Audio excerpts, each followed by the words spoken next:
On November 19, 1963, President John F. Kennedy sat rocking gently in his secretary's office, speaking in a slow, pensive voice. 3 days before his trip to Texas, 3 days before Dallas, and he was discussing something that would change American history.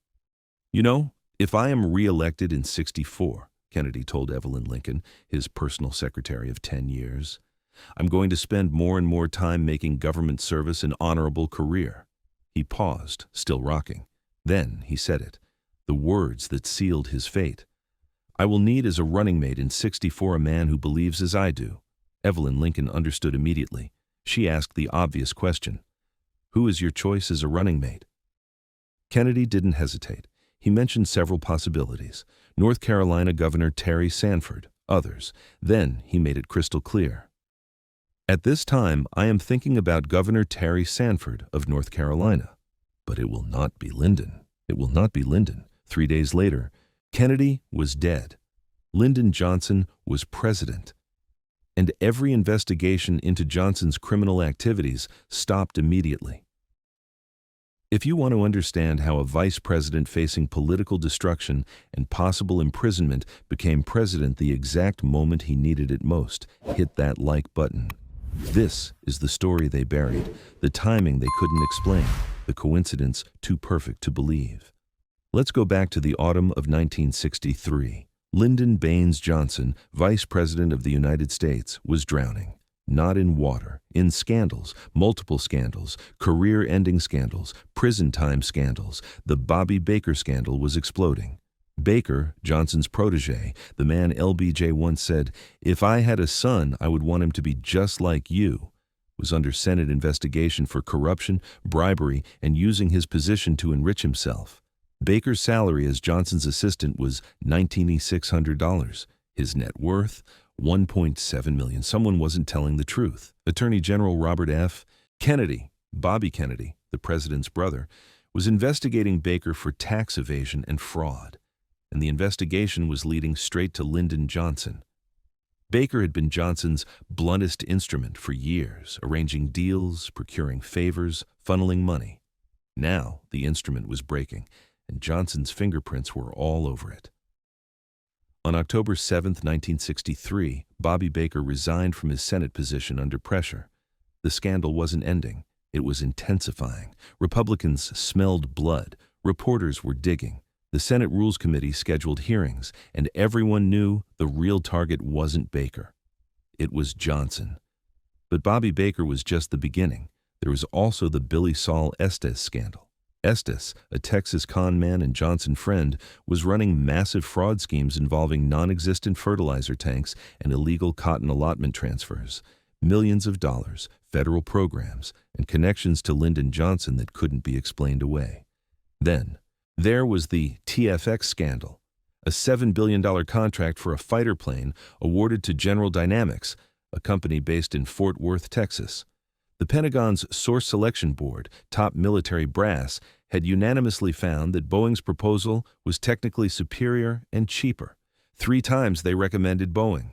3 times the decision was overruled. On the 4th round, General Dynamics got the contract. Why? Follow the money. Fred Korth, Secretary of the Navy, was a Johnson man from Fort Worth. Before joining the Kennedy administration, Korth had been president of the Continental National Bank of Fort Worth, the principal money source for the General Dynamics plant. Korth used Navy stationery to write letters promoting Continental Bank while serving as Navy Secretary. When reporters exposed the connection in October 1963, Korth was forced to resign. But the scandal didn't stop there. On November 20, 1963, 2 days before Kennedy's assassination, the Senate Investigating Committee held hearings on the TFX scandal. They planned to return the following week to hear more testimony from Korth and others. The investigation was building toward something big. And on November 22, 1963, the day Kennedy was shot, another Senate committee was hearing testimony about an alleged $100,000 cash payoff to Vice President Johnson in connection with the TFX contract. Don B. Reynolds, a friend, of Bobby Baker's, told the Senate Rules Committee that he saw a suitcase full of money, which Baker described as a $100,000 payoff to Johnson for his role in securing the Fort Worth TFX contract. Reynolds's testimony was interrupted by news that President Kennedy had been shot in Dallas. The hearing ended immediately. It never resumed. After Johnson became president, the investigation disappeared. Think about that timing. November 22, 1963. The exact day testimony about a $100,000 bribe to Johnson is being given to Congress. Kennedy is assassinated. The exact moment Johnson faces political destruction, Kennedy dies and Johnson becomes president. But there's more, much more. Life magazine, the most important general news source in America in 1963, was preparing to destroy Lyndon Johnson. According to Holland McCombs, a former Life magazine editor, the magazine had been developing a major exposé on Johnson and Bobby Baker since late summer 1963. The information was being penned from Bobby Kennedy and the Justice Department. McCombs stated explicitly, "On publication, Johnson would have been finished and off the 1964 ticket, reason the material was fed to us, and would probably have been facing prison time." Prison time. Not just removed from the ticket, indicted, prosecuted, imprisoned. The Life magazine exposé was in final editing stages. It was scheduled to break in the issue due out the week of November 24th. The magazine would have hit newsstands on November 26th or 27th, 1 week after Kennedy's Texas trip, 1 week after Dallas. The timing was deliberate. The Kennedy brothers wanted to delay publication until after the Texas trip to avoid creating a circus during an important political event.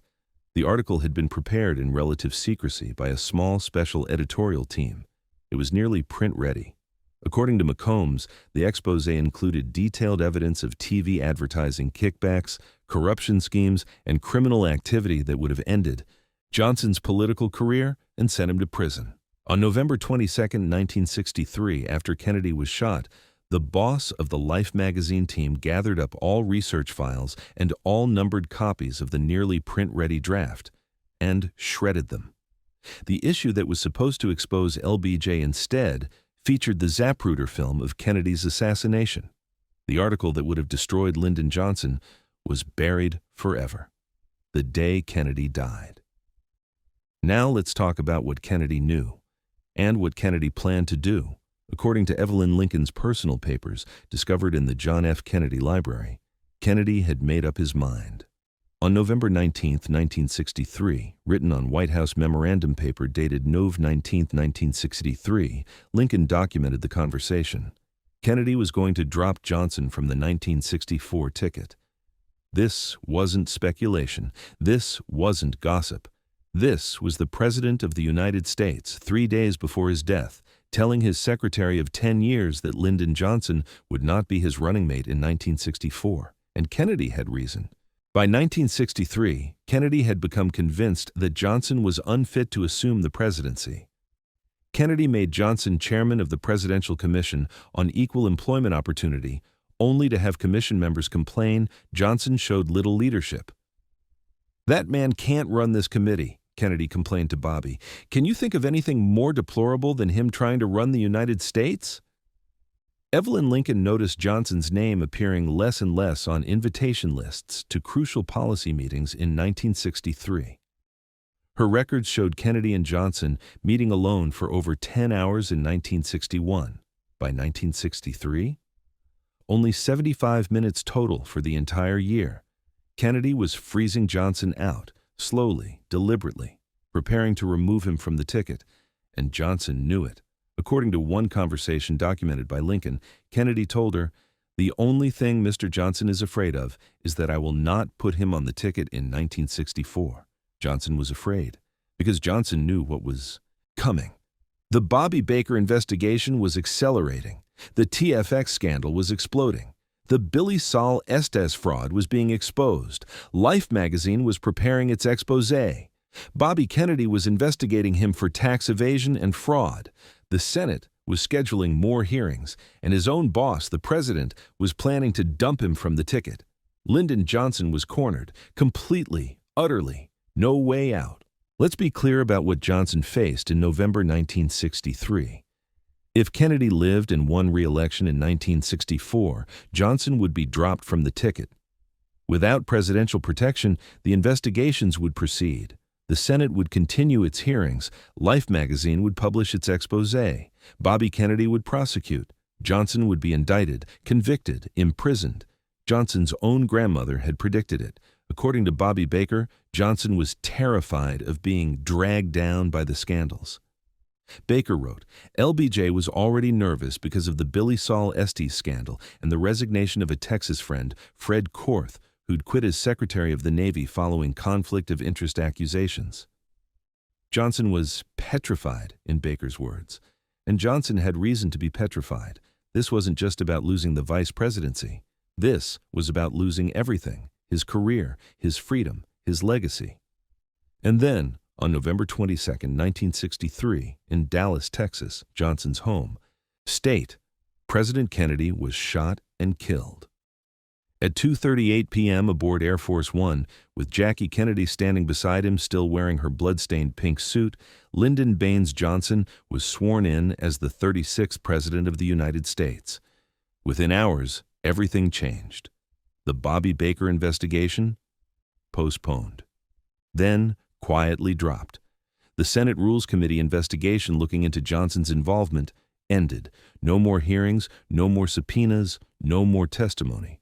Bobby Baker was eventually convicted in 1967 of tax evasion, theft, and fraud, but any investigation of Lyndon Johnson as part of the Baker investigation was dropped after Kennedy's death. The TFX scandal? The Senate Investigating Committee had planned to return the week after Kennedy's assassination to hear more testimony about the $100,000 payoff to Johnson. Those hearings never happened. After Johnson became president, the investigation disappeared.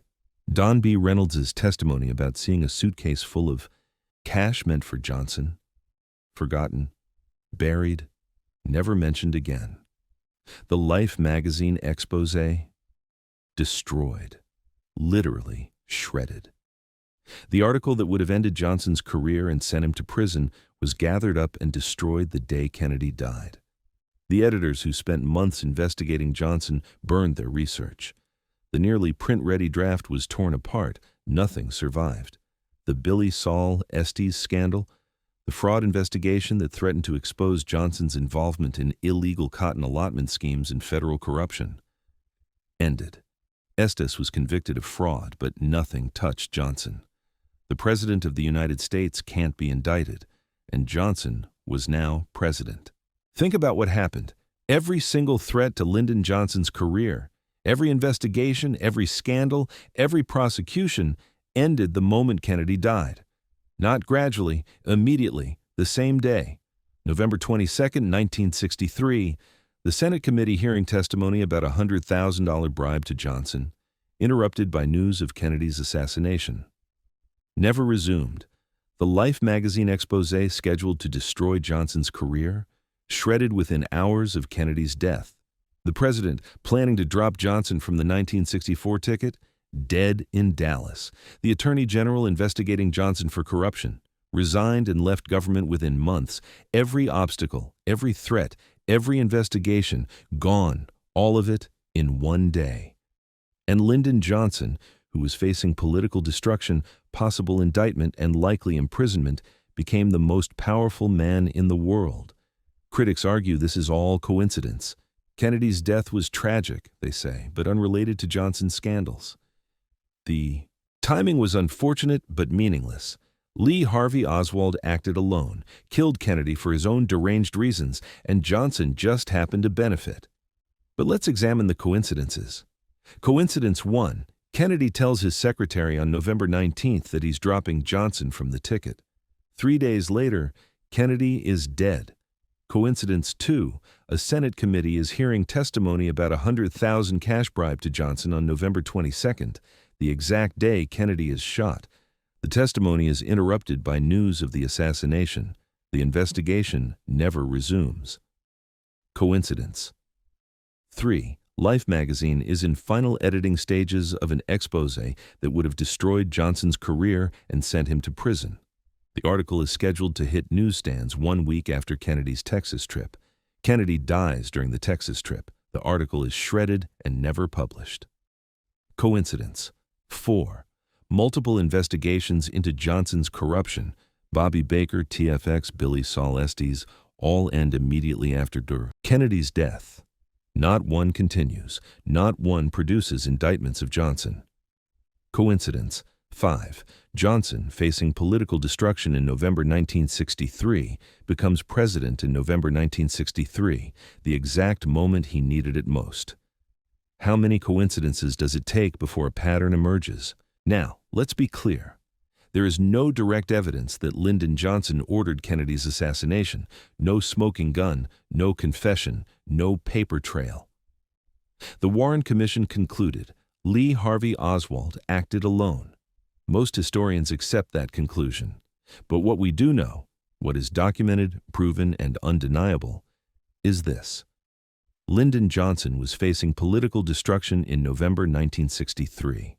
Multiple scandals, Senate investigations, a planned Life magazine exposé, an attorney general prosecuting him, and a president planning to drop him from the ticket.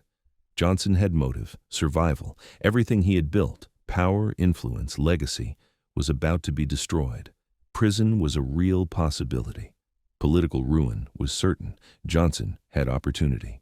The assassination happened in Texas, Johnson's home state, Johnson's territory, Johnson's people. Dallas was run by Johnson allies. The motorcade route was planned by local officials. Security was provided by Dallas Police and Secret Service. Agents, some with Texas connections, and Johnson had means. As vice president, Johnson had access to intelligence agencies, military resources, and powerful people. He had connections to oil tycoons, defense contractors, organized crime figures. He had relationships with people capable of planning and executing complex operations. Motive, opportunity, means, the three elements of any crime. Some researchers go further. They point to Johnson's behavior on November 22nd, how he ducked down in his car seconds before shots were fired, how he seemed unsurprised by the shooting, how quickly he moved to take power, how he insisted on being sworn in immediately before returning to Washington with photographers present to document the moment. They point to Johnson's actions after the assassination, how he immediately created the Warren Commission to control the investigation, how he appointed members who would reach the conclusion he wanted, how he pressured Chief Justice Earl Warren to lead the commission despite Warren's initial refusal, how evidence was controlled, witnesses were ignored, and alternative theories were dismissed. They point to the deaths of witnesses. Jack Ruby, who killed Oswald, died of cancer in prison before he could testify.